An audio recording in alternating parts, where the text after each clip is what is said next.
today we're going to talk about Dior's new blush release. It claims to give a soft filter effect. We're going to test all 8 shades on my cheeks so that we can see exactly what that means. They range from soft pinks to really deep earthy browns, all promising that blurred, diffused finish that Dior is calling the soft filter effect. It's Dior, so the packaging is very nice, frosted bottle. The scent is the same scent from their Hydra foundation. Do their highlighters have scent? Yes, same scent as their highlighters. So this is the typical Dior scent, which is really subtle and fresh. So it's not an offensive, overdone type. Each shade is $49, made in France. I want to see what the expiration date is. It gives you this little icon, so it's like a finger on a book. One of you guys told me that it means refer to the little booklet that it comes inside the box, but there was nothing. There was no insert inside the box. If you guys know how that works, please let me know. Putting those details aside, let's take a look at the swatches. And after that, I'll show you the cheek demos, which is where the real magic happens. Let me give you some details about each shade, starting with the pinks. So we have 3, Petal, Peony, and Lily. Petal is the neutral rose. This is a muted rosy nude. Then Peony is the mauve rose, and it keeps a cool cast even when blended. So even blended out, you see it doesn't turn warm. Then we have Lily. It's a neutral pink. This is a cleaner pink than Peony though. I'm gonna show you the split screen of the cheeks in a bit so that you can see it better. So we have the 3 pinks, different undertones. If you like an easy everyday pink, this is where you'll probably land. Let's move on to group number 2. This is where we shift into the coral peach territory. So Bloom. This is a vivid orange coral. It has a warm undertone.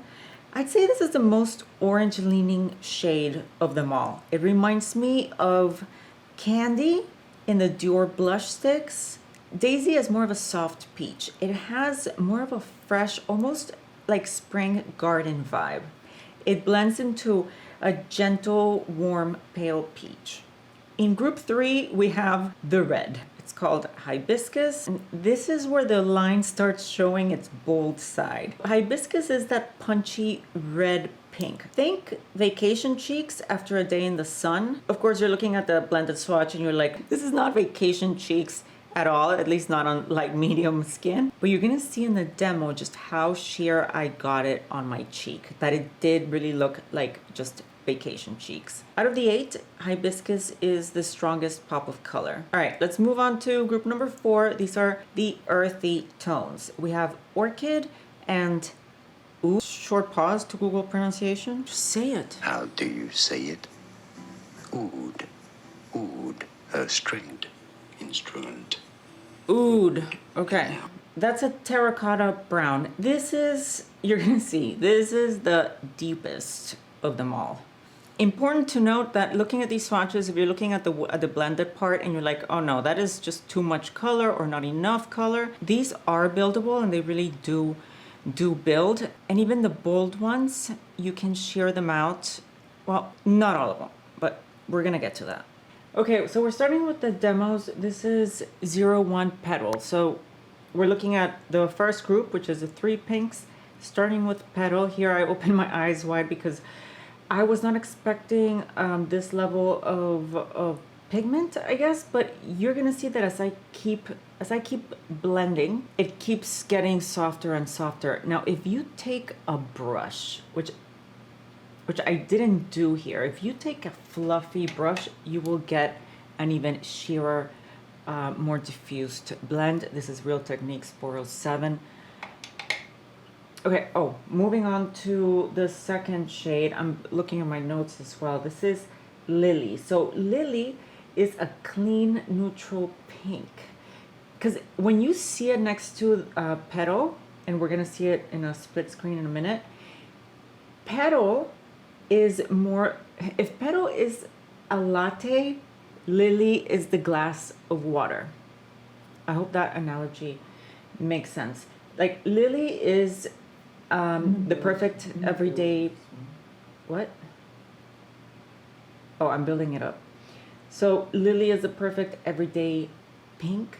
Oh, here it is, the with the brush, but it is the second time that it's built up. And man, that's pretty, right? So Petal versus Lily. I should have built up Petal to make it more obvious how Petal is a dirtier pink. I can't think of a better word. Whereas compared to Lily, Lily is a cleaner pink. Now let's look at the third pink, which is Peony. So Peony is the mauve rose. This one is deeper and it's cooler and it's more dimensional. And I think that's obvious, right? That it's cooler than the previous two pinks. I hope I keep building it because I can't really see the color there. Come on, build it. Go for it. Do it.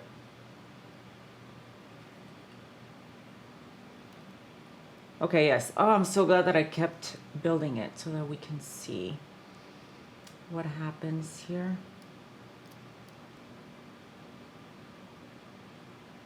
So that's the thing that I noticed about these shades is that you can wear them really soft, and or you can build them up. Not all of them. Like the first two pinks I think are kind of soft for medium plus skin tones. Man, that's pretty. Here I'm taking the brush to kind of soften. To kind of soften the edges. Here I wanted to show you Lily versus Peony side by side because you can see how Peony is moodier. Like it's more sculpted. You can get a more sculpt out of it. And Lily is just more of a fresh pink. Next up is the second group, the peaches and the corals. This is Bloom. So Bloom is a vivid coral orange. It looks really loud and vibrant in the tube and there dotted on the cheek, but then once it's blended it becomes this it reminded me of the Dior stick in Candy. Oh, I already said that. I have to remember to swatch it.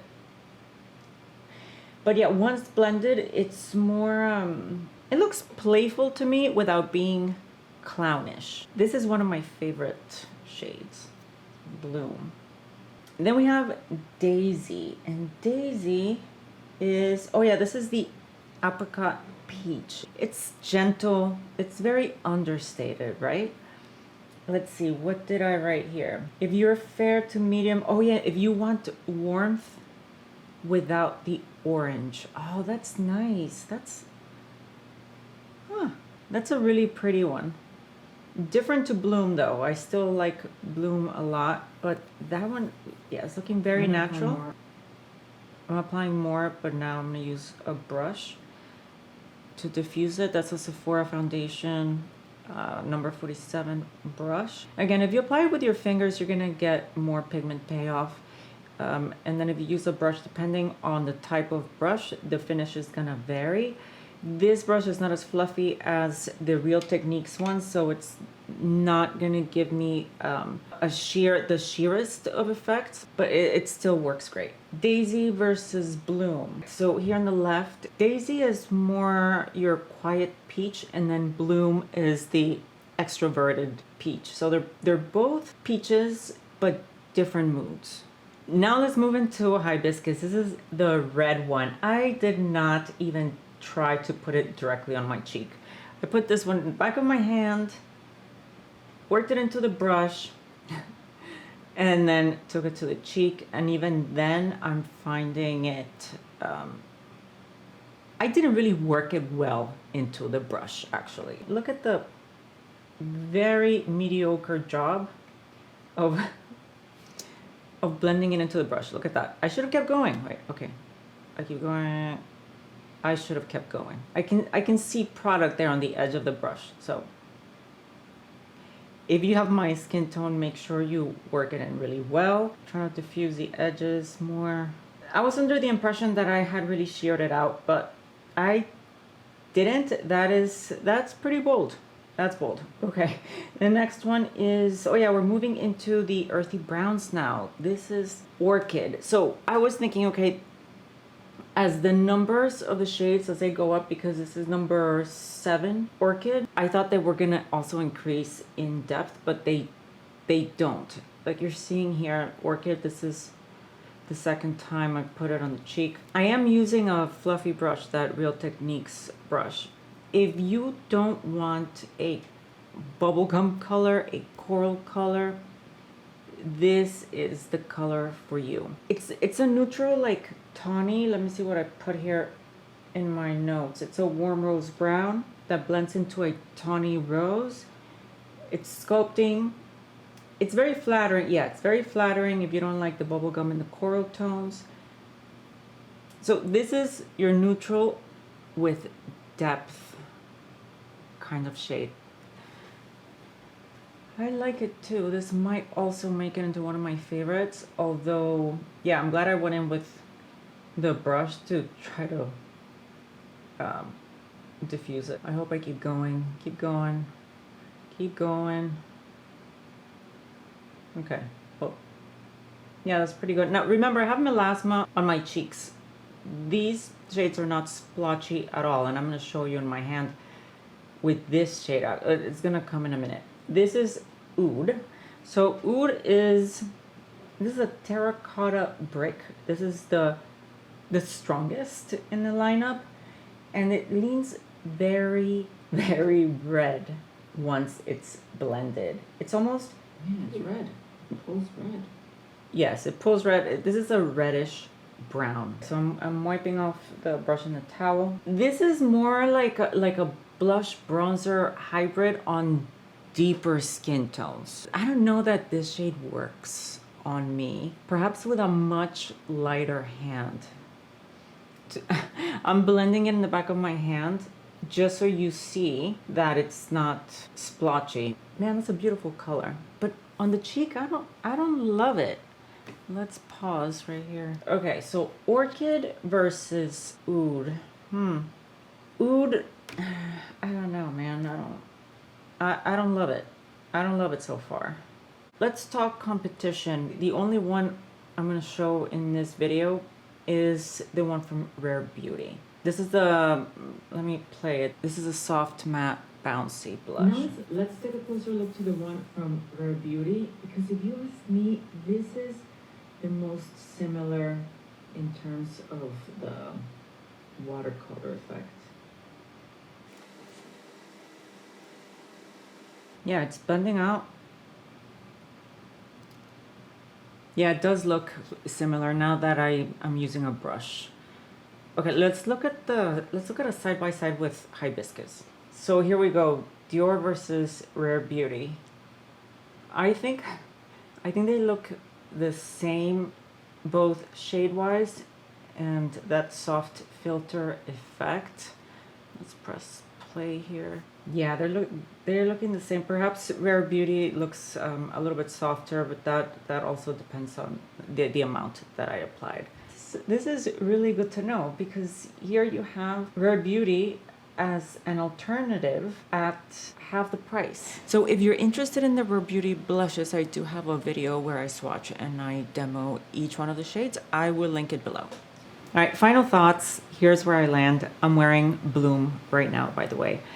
The texture is beautiful. I really like the texture. It is airy. It is easy to control. You really get that cloud blur, and in real life, it looks very flattering. It doesn't look like it's painted on.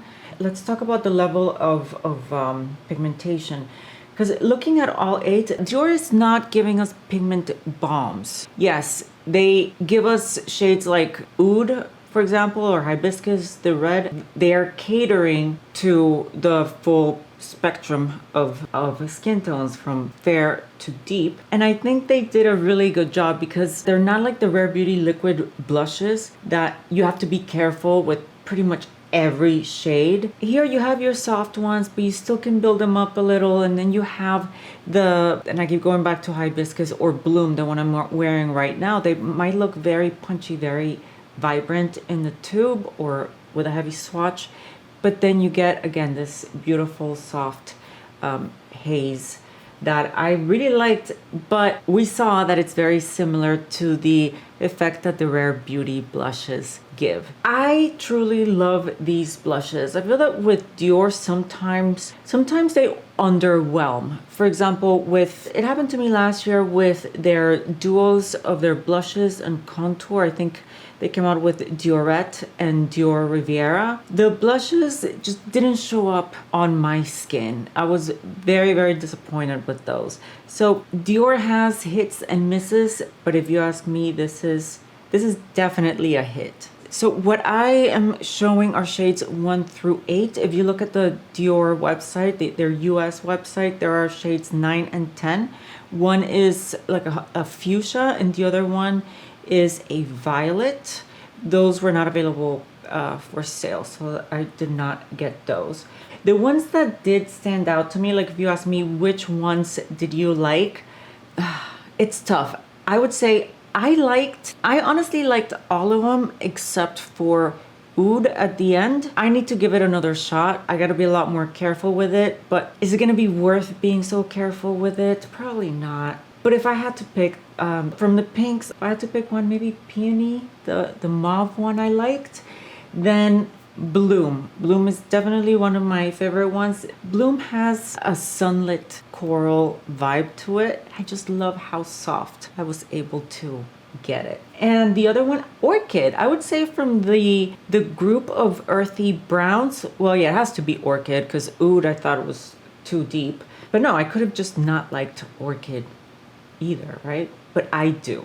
I really like that rosy brown. I don't know if it happens to you, but it happens to me that some days you're like, I don't want a pink. I don't want a red. You just want a neutral. Yeah, when you're like, I'm just gonna wear bronzer. That's when this blush would come in really handy because it has also that rosiness to it that goes so well on cheeks. I'm looking at my notes. I hope it's not too distracting. So bottom line, this cloud-like finish, it looks and it feels refined. It is soft focus, it feels polished, it's a polished haze that now we know we can also get from Rare Beauty. What's interesting is that let's zoom out and talk about like the blush market right now in the recent releases. If you saw my video reviewing the Victoria Beckham cheek stains, I really like those, and I was saying that Victoria Beckham managed to do something pretty different, whereas most of the blushes that we see are radiant creams or even matte creams, but they're not giving us something that feels fresh. Of course, not to get too deep into that, this is Victoria Beckham who did not create the first ever cheek tint, but she did so very elegantly. They do stain your cheeks though. What I'm trying to say is that this concept of the soft cloud-like effect feels fresh to me, even amongst the sea of blushes that are out there. I don't know if the K-beauty market has these finishes. They probably do have these finishes because I know that they're big on, for example, the blurred lip look. So I'm assuming that in K-beauty, you probably see this finish, this effect a lot, but certainly not in the brands that I normally review. So yeah, 2 thumbs up. Yes, they're absolutely worth it. You should absolutely check them out. Let me know your thoughts. Let me know which shades grabbed your eye and what you think about this finish. Overall, I hope you enjoyed the video. I hope you found it helpful. Give me a big thumbs up and I'll see you in the next one. Bye.